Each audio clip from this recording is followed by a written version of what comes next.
ये तस्वीर है उत्तर प्रदेश के बरेली की। इस तस्वीर में किसी बम्बईया फिल्म की शूटिंग नहीं चल रही है, बल्कि बरेली की सड़कों पर ये भूमाफियाओं का आतंक है। दिन दहाड़े फायरिंग की जा रही है।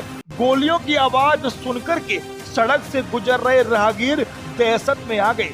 लोग समझ नहीं पा रहे थे कि आखिरकार ये क्या हो रहा है।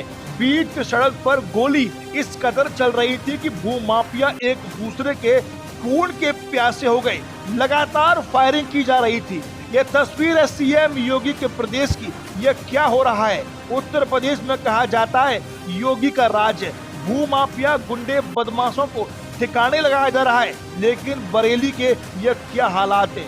क्या योगी की पुलिस के इकबाल को भूमाफिया दिन दहाड़े फायरिंग कर चुनौती दे रहे हैं? दरअसल उत्तर प्रदेश के बरेली में करोड़ों की जमीन पर कब्जा करने को लेकर के भूमाफियाओं के गुर्गे दिन दहाड़े बीच सड़क पर आमने सामने आ गए। भूमाफियाओं ने दोनों तरफ से जमकर के गोलियां चलाना शुरू कर दी। कई घंटे तक खुलेआम फायरिंग होती रही। सड़क पर मौजूद राहगीर किसी तरीके से अपनी जान बचाकर वहां से भागे। एक नहीं, दो नहीं, तीन नहीं, चार नहीं, पांच नहीं, बल्कि दर्जनों की संख्या में भूमाफियाओं ने बरेली की सड़कों पर दिन दहाड़े गोली चलाकर के पुलिस के इकबाल को खुलेआम चुनौती दी। विवाद यही नहीं रुका। भूमाफियाओं के गुर्गों ने लोगों को अपनी गाड़ी से कुचलने का प्रयास तक किया। करोड़ों की जमीन पर कब्जे को लेकर के बरेली में जो कुछ हो रहा है उसने शहर को हिलाकर के रख दिया। कुछ पल के लिए तो बरेली में ऐसा लग रहा था कि पुलिस मौजूद ही नहीं है। भूमाफियाओं में दोनों तरफ से चल रही गोलियों से ऐसा लग रहा था कि इन लोगों में कानून की व्यवस्था और पुलिस का जरा भी खौफ नहीं है। हंगामा और गोलीबारी के बीच दो जेसीबी मशीनों को आग के हवाले कर दिया गया। सबसे बड़ी हैरान कर देने वाली बात तो यह है कि कई घंटे तक गोलियां चलती रहीं।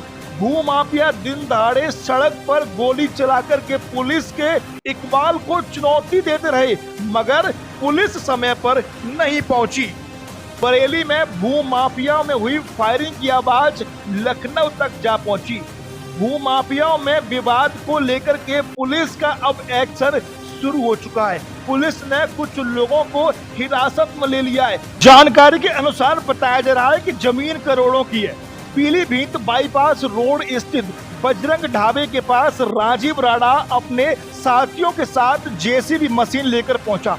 दूसरी तरफ से उसे रोकने के लिए आदित्य उपाध्याय भी अपने गुर्गों के साथ मौके पर पहुंच गया। दो भूमाफिया आमने सामने आ गए। उसी दौरान यहाँ पर जमकर के बवाल हुआ।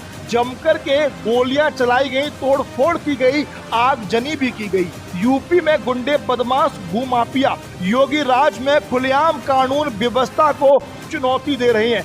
क्या इन भूमाफियाओं पर योगी के बुलडोजर का कोई भी खौफ नहीं है? क्या इन्हें बताया जाएगा कि यूपी में कानून व्यवस्था बिगाड़ोगे तो जिंदगी की फाइल बंद कर दी जाएगी? खुलेआम बरेली में जिस तरीके से भूमाफियाओं ने सड़क पर दिन दहाड़े गोली चलाकर के पुलिस प्रशासन के इकबाल को चुनौती दी है, क्या इन भूमाफियाओं पर भी अब योगी के बुलडोजर का एक्शन होगा? Desk report, Bharat 21, Uttar Pradesh.